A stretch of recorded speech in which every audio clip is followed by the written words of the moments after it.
Ladies and gentlemen, Michael Jordan.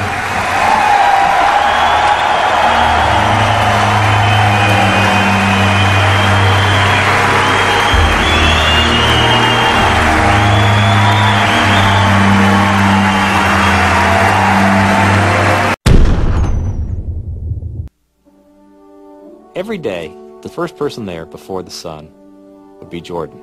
And he was there because he wasn't good. He would work with a batting instructor and work all day long and be the last person to leave every night also. I asked him what it was like for him in the morning. And Jordan said, I get up before the sun comes up and I make myself some breakfast by myself. He was down there alone. And I get in the car and I'm driving to spring training, and there's no one really out on the roads yet. And I look at the seat next to me, and I see my dad.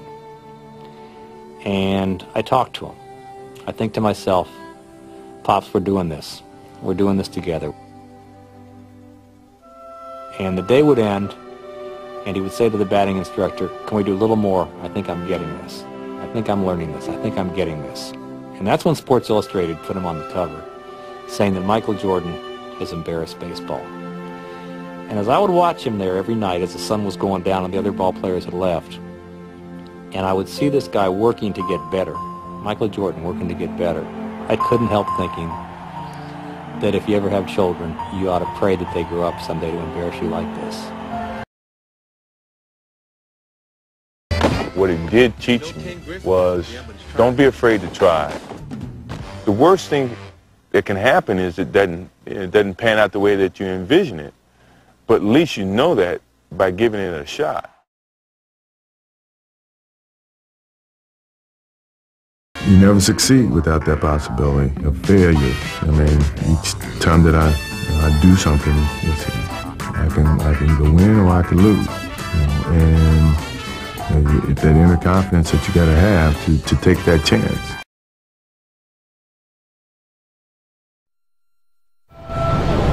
Maybe it's my fault. Maybe I led you to believe it was easy when it wasn't. Maybe I made you think my highlights started at the free throw line and not in the gym. Maybe I made you think that every shot I took was a game winner. That my game was built on flash and not fire. Maybe it's my fault that you didn't see that failure gave me strength, that my pain was my motivation.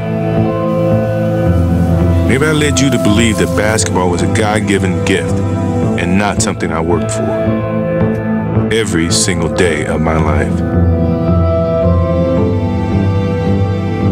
Maybe I destroyed the game. Or maybe you're just making excuses. Everything that I've done in my life, I've taken a chance in either succeeding at it or failing at it.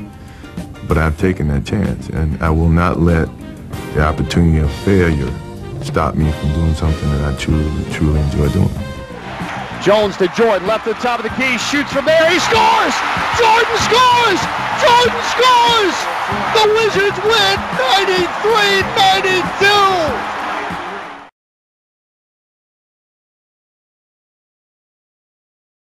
You've had a lot of fantastic moments in sports. What's the greatest moment? I mean, what started everything, you should Don't know. say that. don't say the shot against Yeah, Jordan. that was the greatest moment because I think that took me from if I had any doubts about playing on college level or playing with the big guys, that shot gave me the confidence that I belonged where I was, and that it was, if you put your mind to doing whatever you want to do, good things can happen, so before anything else happened with Michael Jordan outside of that game and against you guys, that shot gave me the idea that I could be better than what people think, and I can, surpass any expectations that I may have for myself.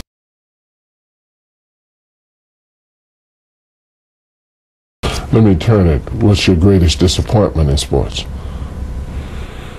I haven't had any disappointments. I mean, sports is a tool that teaches, and it teaches you bad things. It can also teach you good things. It's how you perceive those things. I've looked at every experience that I've had, negative and positive, and taken that as a positive. You know, if I wouldn't change anything because I think it would alter some of the other things that happened. You know, so when I look back, I can't say that I've had any bad things happen. Sure, I mean, you don't want bad things to happen, but you deal with bad things. You can't have good or without bad.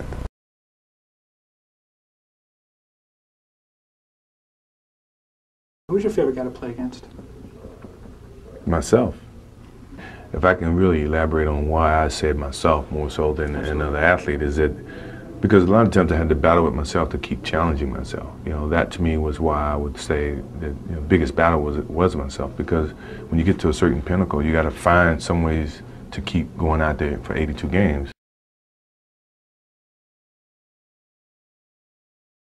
My competitive drive is far greater than anyone else that I've met. You know, I think that I thrive on that. I think that's my biggest motivation in life, you know, is to compete, you know, find different competitions in certain things in life and try to overcome that, you know, be it positive or negative. But I have yet to meet someone who is as competitive as me, you know, and I just feel that much confident about my competitive drive.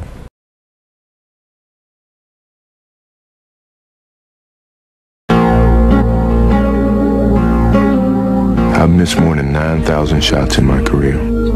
I think what made him so special as a marketing icon is that he was natural. Today, when everyone really tries to be like Mike, they're trying so hard to invent a persona. I think that people see through that and it doesn't stand the test of time. I've failed over and over and over again in my life. And that is why I succeed.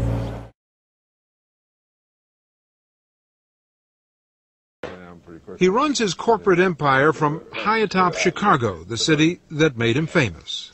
Could you have imagined when you first started playing that one day you'd be sitting up here running a company that's worth $500 million? No. I never really thought about it. All I thought about was doing what I was good at and letting that open up a lot of opportunities for me and choosing from that point on. Michael, which were you more proud of, your athletic skills or the mental skills that you brought to the game, and which was more difficult to keep up?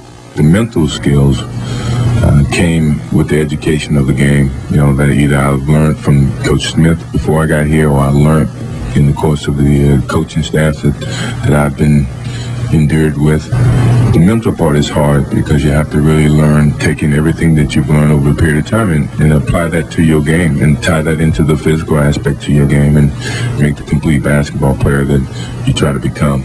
You know, so physically it's a little bit easier, but the mental part is the hardest part, and I think that's the part that separates the good players from the great players.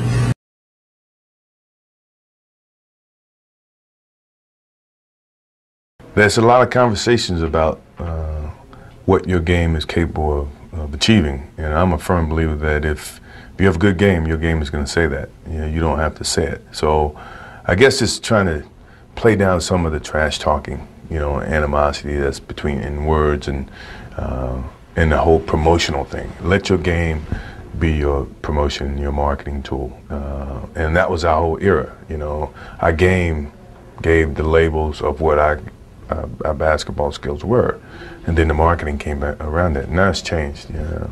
So I'm trying to revert back to where your game do all your talking instead of what we may say and what someone else may say about your game.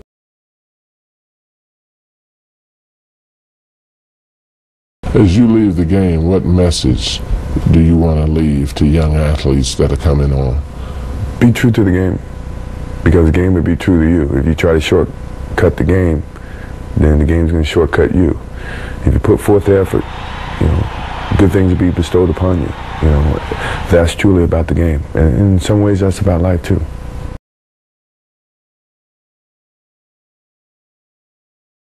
One day you might look up and see me playing the game at 50. Oh, don't laugh. Don't that. Never say never. Because limits, like fears, are often just an illusion. Thank you very much. Look forward to it.